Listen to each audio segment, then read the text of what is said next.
The rain was still clinging to the glass walls of the terminal when Captain Elena Ruiz adjusted her uniform collar and glanced at the storm radar.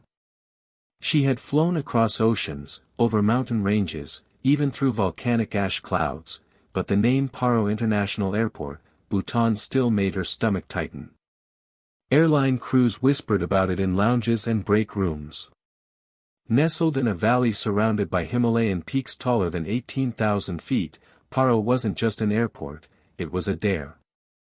Fewer than 24 pilots in the entire world were certified to land there. Elena was about to join that short list.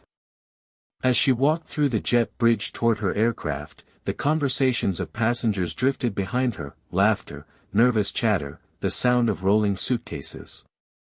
None of them knew how little room there was for error. No autopilot could handle this approach. It was the kind of landing where the mountains were so close you could almost count the trees on their slopes. She slid into her seat in the cockpit. First Officer Daniel Cross, young and eager, was already running checklists. "I've watched the videos," he said, half grinning, half anxious. "It looks insane." Elena didn't respond immediately. She let the silence stretch, the hum of instruments filling the space. Then, with a calm voice sharpened by years in the air, she replied. "Videos don't show the turbulence. Or the way the downdrafts pull you toward the river. They also don't show what happens if you miss your turn by a single second." Daniel's smile faded. Out on the tarmac, the storm clouds were beginning to break, revealing faint sunlight over the jagged ridges. The runway, just 6,500 feet long, waited unseen in the valley ahead. Passengers boarded, unaware that they were stepping into one of the most dangerous approaches in aviation. Elena tightened her harness. Today wasn't just another flight. Today was a test of nerve, precision, and the razor-thin line between mastery and disaster. And Paro wasn't the only place where danger lived in the sky.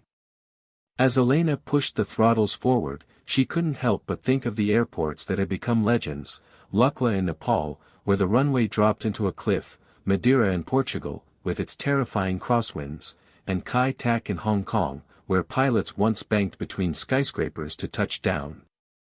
Each airport told its own story of fear, panic, and triumph. And Elena was about to write hers. The valley of Paro lay hidden like a secret jewel between the Himalayan giants. Snow-capped peaks rose sharply on both sides, jagged and merciless, leaving only a narrow passage of sky.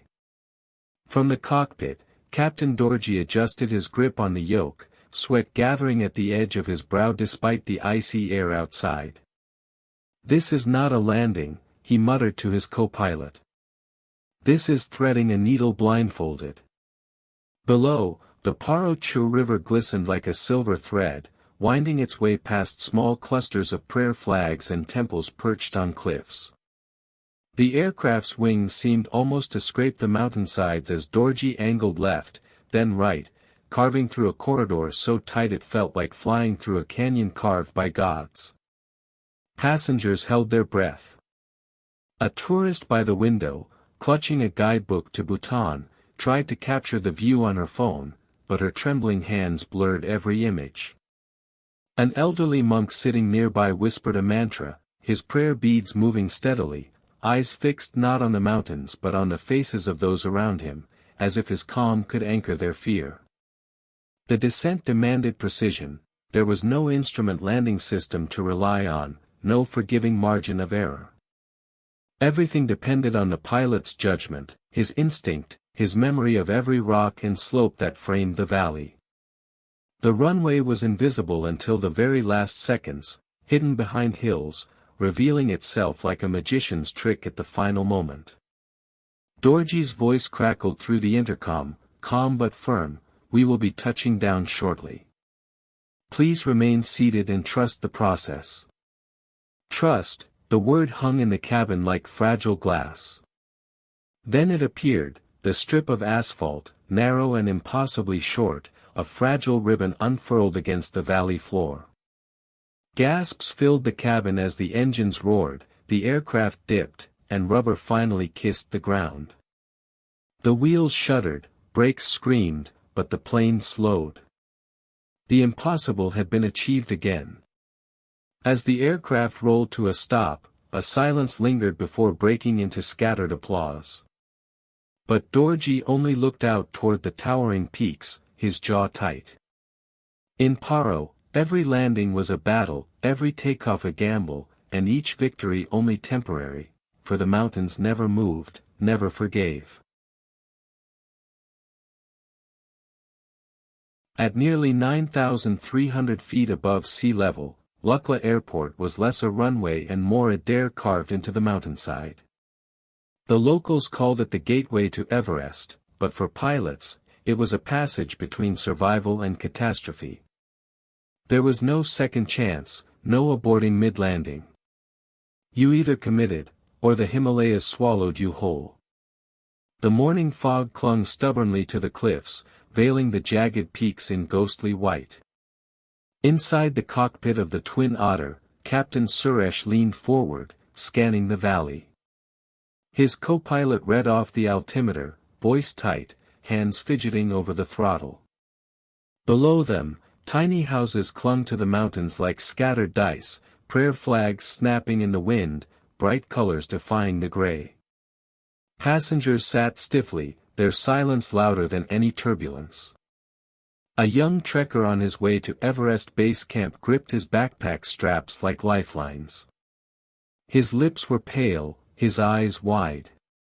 He had read about Lukla before, seen the shaky YouTube landings, but nothing compared to the real view, an impossibly short runway painted onto a slope that seemed to rise up like a wall. And that was the trick of Lukla. Unlike other airports, its runway was not flat but slanted sharply upward, like the earth itself was trying to halt the aircraft. Pilots had only 1,729 feet, barely half the length of a standard city runway, to descend, brake, and stop.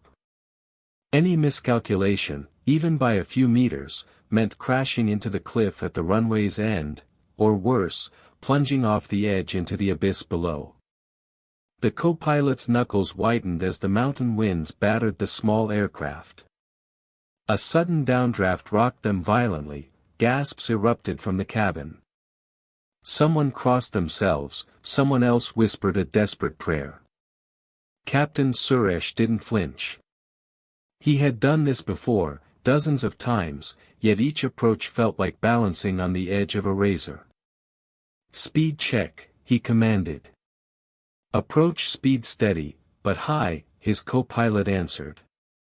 The nose dipped, the engines roared, and the mountains loomed larger, closer, until it seemed inevitable they would collide.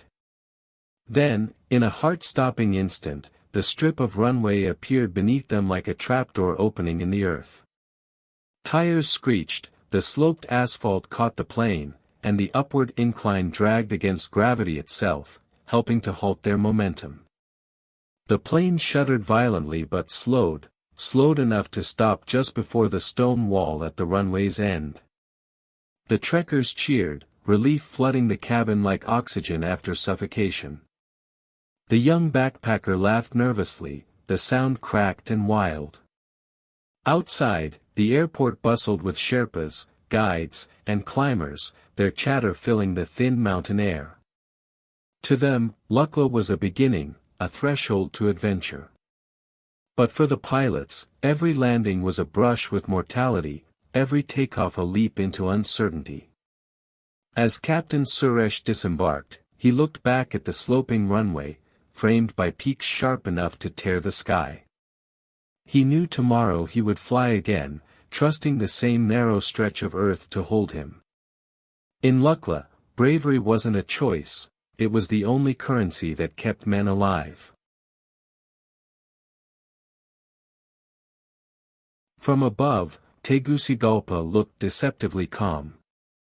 Red-tiled rooftops sprawled across the valley like scattered chess pieces, framed by jagged hills that loomed too close for comfort. But for pilots, this was no game. This was Toncontin International Airport, a place where aviation skill was tested to its very limit. The descent into Toncontin wasn't just a landing, it was a performance of precision, a tightrope act between cliffs, city, and fate. Pilots had to thread their aircraft through a 90-degree banked turn just moments before aligning with the runway. Too wide, and they clipped the hills. Too narrow, and they overshot into the city below. There was no luxury of error. Inside the cockpit of a Boeing 737, Captain Alvarez sat rigid, jaw locked. Sweat glistened at his temple despite the air conditioning. His co-pilot muttered headings, hands darting nervously across the dials. They had both flown countless routes, but every approach to Toncontin carried a silent question: would this be the time the mountain swallowed us? The passengers had no idea how close danger loomed. A businessman scrolled on his phone, oblivious. A mother soothed her child, who pointed eagerly at the houses below. But the closer they descended, the more surreal it became. Those houses were no longer distant dots but real homes, laundry strung out on lines, children playing football in the yards. The aircraft was skimming just above their rooftops, a steel predator threading itself into the veins of the city. Turning to final, Alvarez said, banking the jet hard left. The horizon tilted violently, the valley yawning sideways through the cockpit glass. For a moment, gravity betrayed them, pulling at stomachs and nerves alike. Then, with a breath-stealing roll, the plane straightened, and the short runway appeared dead ahead, cutting across the valley floor like a strip of salvation. But Toncontin wasn't done testing them. Crosswinds whipped through the valley, howling between hills and buildings, slamming against the aircraft's fuselage. The plane wobbled, side-slipped, wings jerking. In the cabin, seatbelt buckles clinked like nervous prayers. A man gripped his armrest so hard his knuckles turned bone white. "Hold it steady," the co-pilot urged. "I am holding it steady," Alvarez shot back, voice taut. With a final roar of engines, the plane dropped onto the asphalt, tires screaming, brakes biting. The runway was barely 6,600 feet, short for a jet this size, and bordered by steep terrain on one end and the dense city on the other. They had only seconds to decelerate before running out of concrete.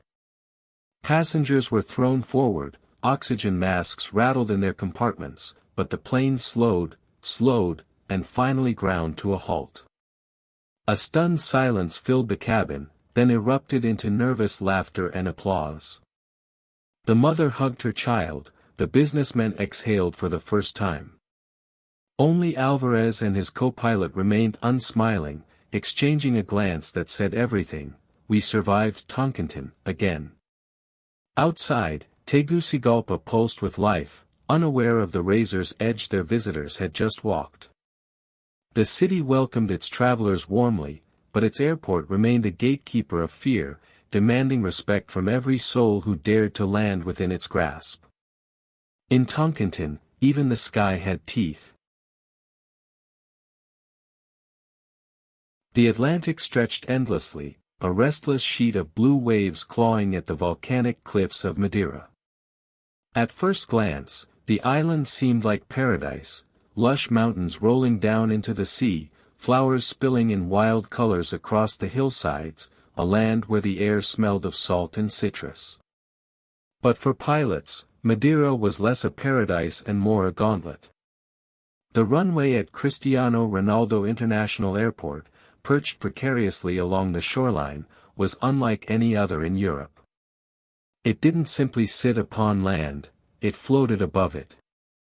To create enough space, engineers had extended the strip out over the sea, balancing it on hundreds of massive concrete pillars that rose like sentinels from the surf. From above, it looked more like a bridge than a runway, a fragile platform daring the ocean to swallow it. Pilots who came here didn't fear the length of the runway, it was long enough. What they feared was the wind. Madeira was infamous for its crosswinds, fierce gusts that shifted direction in an instant, as though the island itself resented every intruder. 1 second, an aircraft approached steady and calm, the next, a blast of air from the mountainside shoved it sideways, tilting wings dangerously close to the waves below. Captains had a name for this approach, the dance of the Atlantic. It was less about flying and more about wrestling, a battle between man, machine, and nature. From the cockpit, the drama unfolded like a storm. The approach path was narrow, flanked by jagged cliffs and turbulent sea spray. Pilots often found themselves fighting the controls, holding the yoke with white-knuckled intensity, their eyes darting between the horizon and the instruments. Passengers, pressed back into their seats, often gasped as the plane yawned suddenly, its fuselage rocking against invisible currents. Some screamed. Others prayed. But the pilots had no luxury of panic, they had to master the chaos. On stormy days, Madeira became nearly unreachable. Aircraft circled above, engines straining against headwinds, waiting for the briefest break in the turbulence. When that gap came, they had only seconds to decide, commit to landing, or climb away into the skies and risk diverting hundreds of miles to Lisbon or the Canary Islands. Those who succeeded spoke of the relief as wheels slammed onto the runway, the vibrations rattling through the fuselage, ocean spray exploding just meters away. The roar of reverse thrust mixed with the cries of passengers, half in fear, half in gratitude. But failure was unthinkable. A miscalculated landing meant overshooting into the sea, or worse, being swept by crosswinds into the cliffs. Madeira had claimed its share of wreckage, though officials rarely spoke of it. The island might be breathtaking, but its airport demanded humility. For locals, however, it was simply life.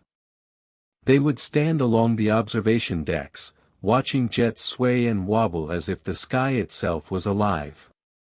To them, it was a kind of theater, a reminder that even in an age of technology and precision, the Atlantic always had the final word. Madeira was a test of nerve, of patience, of skill honed razor sharp. Only pilots with special clearance were allowed to land here, trained extensively in simulators before ever attempting the real thing. And yet, even for the most experienced, each approach was different, each landing a story of survival against the will of the ocean. The Atlantic's puzzle was never solved. It was only endured, one flight at a time. The Caribbean looked innocent from altitude, turquoise water stretched like glass, a shore drawn with a child's bright crayon. But Princess Juliana International was a seduction wrapped in postcard colors. Its approach to runway 10 skimmed Maho Beach, low enough to read the slogans on sunburned t-shirts, close enough to see camera shutters blink like fireflies. Pilots called it beautiful. They also called it unforgiving. Captain Elena Duarte checked the wind readouts, gusty trade winds quartering from the right, just enough to make a good approach look sloppy and a sloppy one look catastrophic. Stable by 500 or we go around, she said, not as a threat, but as a contract. Her first officer, Malik, nodded, hands quiet on the thrust levers. Outside the windshield, the famous amber-white strip of sand slid into view, busy with spectators who believed they understood risk because they could point a lens at it. From the cabin came a low murmur, the particular hush that passes through passengers when the sea fills the window and the land seems late. Elena tilted the nose a hair into the wind, flying crabbed, nose right, track straight. To those on the beach, the jet looked sideways, to those in the cockpit, it looked honest. On the glare shield, the poppy lights held their verdict, red-white, on slope. The water, polished by sun, tried to lie, offering an optical illusion that tugged the plane lower. Over water, depth goes shy and pilots trust instruments over instinct. Down below, a girl on the beach, 11, maybe, raised her hands toward the incoming aircraft the way children greet snow. Her father reached for her shoulder, then thought better of it and raised his phone. Along the fence line, thrill seekers read the yellow danger, jet blast sign like a dare. A vendor paused mid-sentence at the bar across the road, even the blender seemed to hold its breath. Wind 30 degrees right, 15 gusting 25, Malik called. Correcting, Elena said. She eased in rudder, feeding the aircraft out of its crab, lining the nose with the runway centerline in a single, smooth exhale. The sync rate call-out flirted with a warning tone, and she added a thread of power, nothing dramatic, just enough to keep the glide alive. The runway threshold was so close you could count the scuffs on the piano keys. A last-second gust shoved the tail, the airplane shivered. Elena held it, discipline instead of heroics, and the mains kissed asphalt with a chirp more felt than heard. The nose wheel followed. Thrust reversers deployed, the island's bright world turned to a rush of gray and roar, and for a heartbeat the entire cabin felt like a single lung exhaling. Applause scattered through the seats, embarrassed and grateful. 70 knots, Malik called. Manual braking, Elena answered. She rolled them clear, eyes steady. Only when they slowed to taxi speed did the cockpit language ease. Nice catch, Malik said. Nice wind, she replied, a pilot's joke for everything you cannot control. Princess Juliana is a paradox. The runway is respectably long but feels short because it ends where the ocean begins. The approach is technically straightforward but laced with illusions, water that steals depth perception, heat shimmer that wobbles the horizon, winds that shear without warning between cliff, hotel, and shore. It isn't the hardest approach in the world, not on paper. But it might be the most public. Every small wobble becomes a spectacle, every flare a performance with thousands of judges ankle-deep in surf. Once at the gate, Elena signed the log and exhaled a layer of focus she kept for days like this. She remembered her first time here, when a senior captain told her a truth that only sounds simple: the better the view, the stricter your discipline. Princess Juliana rewards restraint, stabilized approach criteria painted in Caribbean light, on speed, on path, on power by 1,000 feet, or you go around. No ego.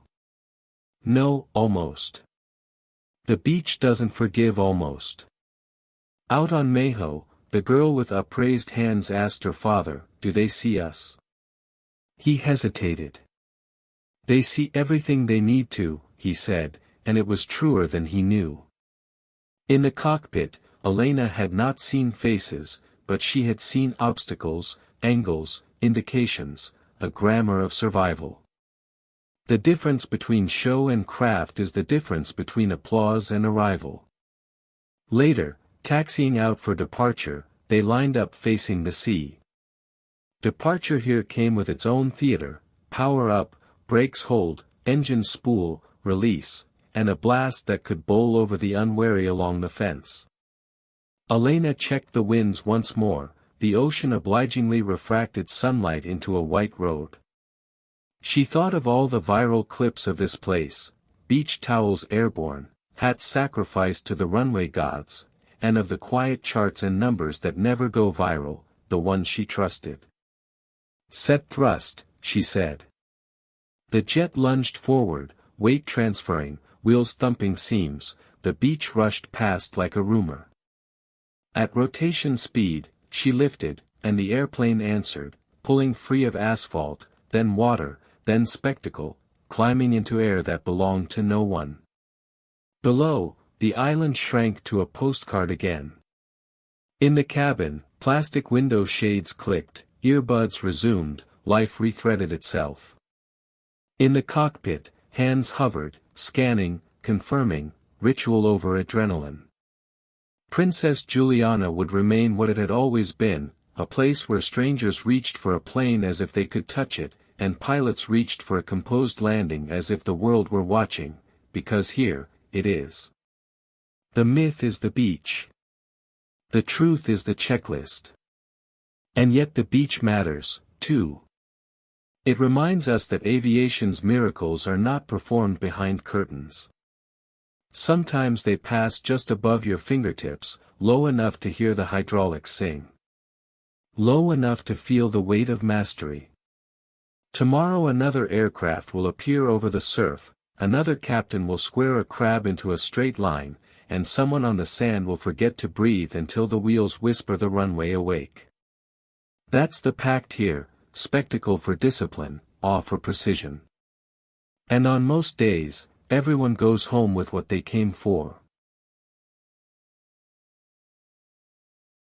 At the very tip of the Iberian Peninsula, where Europe nearly touches Africa, lies a speck of land so small it barely contains a city, let alone an airport. And yet, Gibraltar, famous for its colossal limestone rock, has one of the most unusual, nerve-wracking airports on Earth. Unlike the remote mountain passes of Nepal or the tropical turbulence of the Caribbean, the danger here doesn't come from nature alone. It comes from the way the airport is built, an astonishing and terrifying fusion of aviation and everyday life.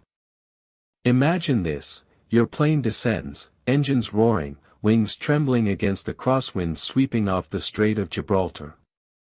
You glance down and see not just a runway, but a busy road, cars, buses, motorbikes, all halted by flashing red lights. Because here, unlike anywhere else in the world, the runway is also the main road. Winston Churchill Avenue, the lifeline of Gibraltar, cuts straight across the airport's landing strip. Every time a plane arrives or departs, traffic comes to a standstill. Barriers drop, much like railroad crossings, and commuters wait while a 70-ton aircraft screams overhead, skimming the rooftops before slamming down on the tarmac. For those in the cars, it's a surreal sight, a Boeing passing barely meters away, the ground shaking beneath them. For those in the cockpit, it's a challenge unlike any other: thread the needle between the rock's towering limestone cliff on one side and the sparkling waters of the Bay of Algeciras on the other. There's no margin for error, no room to drift. The airport's geography makes things even trickier. The Rock of Gibraltar rises abruptly to the east, forcing pilots into steep and awkward approaches. Strong winds funnel through the narrow strait, creating sudden gusts that can push a plane off course within seconds. Add to this the shortness of the runway, just under 6,000 feet, and you have a recipe for heart-pounding landings. A miscalculation means overrunning into the sea or smashing into the rock. Yet perhaps the most bizarre danger is psychological. For passengers, seeing cars parked directly beneath their approach path creates a surreal, almost apocalyptic image. Are we landing on a road? Many whisper the first time they fly into Gibraltar. For drivers, the opposite is true. Imagine rushing to work only to be halted by flashing lights, not for a train, not for a ship, but for an Airbus descending from the clouds. Locals joke that in Gibraltar, you don't just check traffic, you check the flight schedule. Despite the risks, Gibraltar Airport is a lifeline. With its limited land space, there was no other option but to build it this way.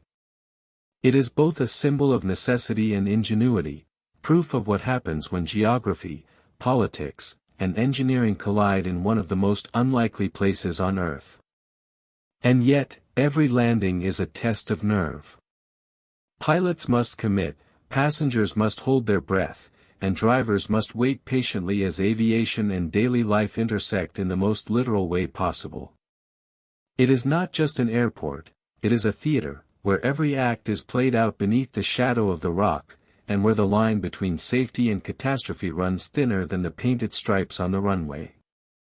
So next time you hear your plane is bound for Gibraltar, prepare yourself. The view is breathtaking, the landing unforgettable, and the story, one you'll never stop telling. High in the French Alps, where peaks glittered under blankets of snow and chalets clung to the slopes like wooden jewels, lay one of the most infamous runways on Earth, Courchevel Altiport. From afar, it seemed almost picturesque, a strip of asphalt cutting across a ski resort. But to those who dared to use it, Courchevel was nothing short of madness. The runway measured just over 1,700 feet, shorter than many driveways in rural America. But length wasn't the only problem. Courchevel's runway sloped steeply downhill, a 19% gradient that transformed every landing into a gamble. Pilots approaching had no second chances. There was no go-around procedure, no possibility of aborting. Once you committed, you either stopped, or slid straight into the abyss. The airport sat at 6,500 feet above sea level, where thin alpine air robbed aircraft of precious lift. Engines strained harder, wings fought to bite into the air, and brakes battled the slope like men clinging to an avalanche. To complicate matters, the approach path snaked between snow-draped peaks, forcing aircraft to twist and dive through narrow valleys before aligning with the strip. From the cockpit, the view was both breathtaking and terrifying. Jagged white summits gleamed in the sun, but the margin for error was razor-thin. Pilots dropped sharply, threading through the alpine terrain, often banking steeply just moments before touchdown. And when the runway finally appeared, tilted downward like a ski jump, the real challenge began. Winter turned Courchevel into a nightmare. Snow and ice coated the runway, erasing the already meager grip. Crosswinds swept unpredictably between the mountains, bouncing aircraft like toys in invisible hands. Even the most seasoned aviators admitted that landing here was more art than science, a choreography of instinct, calculation, and sheer nerve. For passengers, the experience bordered on surreal. As the plane hurtled down the slope, engines screaming in reverse, the world outside was a blur of snow and wood cabins. Skiers often stopped mid-descent on nearby slopes just to watch, cheering, or gasping, as jets skidded to a halt mere meters from disaster. And yet, despite the danger, Courchevel retained an aura of glamour. It was the gateway to luxury, the entry point to the most exclusive ski resorts in Europe. Celebrities, royals, and the ultra-wealthy descended here not for convenience, but for the thrill, as though brushing against death was part of the holiday package. For pilots, however, it was never a game. Each approach demanded respect, every landing a duel with nature and gravity itself. Courchevel was a reminder that even in the heart of luxury, the mountains remained untamed, unforgiving. It was not just an airport, it was a stage. A place where aviation skill was tested against the raw power of the Alps, where every flight became a legend whispered over fireside drinks in the chalets below. Courchevel was beautiful. Courchevel was brutal. And for those who landed there, Courchevel was unforgettable. The stories of Paro, Lukla, Toncontin, Madeira, Princess Juliana, Gibraltar, and Courchevel weren't just tales of steel and asphalt. They were chapters of a single truth: flying had never been about conquering the skies, it was about respecting them. Every airport told its own story of fear and defiance. In Paro, the mountains reminded pilots that nature's majesty could turn lethal in seconds. In Lukla, the Himalayas tested not only engines but human courage. In Toncontin, the Earth's curves and sudden winds laughed at human arrogance. Courchevel mocked those who believed longer runways meant safer ones. Princess Juliana proved that the sky and the sea could be a dangerous stage for spectators as much as for pilots. Gibraltar had once been a temple of terror, where skyscrapers stood as silent witnesses to every heartbeat landing. And Madeira showed how even when humanity built miracles on pillars over the ocean, nature still had the final word. Yet, through fear, turbulence, and panic, there was also wonder. The passengers who gasped, prayed, or applauded after each landing carried home not only relief but awe. Because deep down, they had felt it, the fragile line between chaos and control. For pilots, these airports weren't just destinations. They were rites of passage, crucibles where skill was tested, nerves were burned, and legends were written. A smooth landing in Madeira or a safe stop in Lukla wasn't just another day's work. It was proof that man and machine could dance with the elements and, just for a moment, survive. The most dangerous airports in the world are not measured only by geography or wind charts. They are defined by the stories told afterward, by trembling voices recalling close calls, by passengers who swore never to fly again, and by aviators who, despite the risks, strapped themselves in for yet another approach. And so, as long as there are mountains, seas, and storms, the sky will keep reminding us, it cannot be tamed, only respected. Every landing is a pact, every takeoff a leap of faith, and every flight a story waiting to be told. Airplane. And if you want to hear more stories like this, of courage, danger, and the thin line between survival and disaster, make sure to subscribe. Because the skies are full of secrets, and together, we'll uncover them all.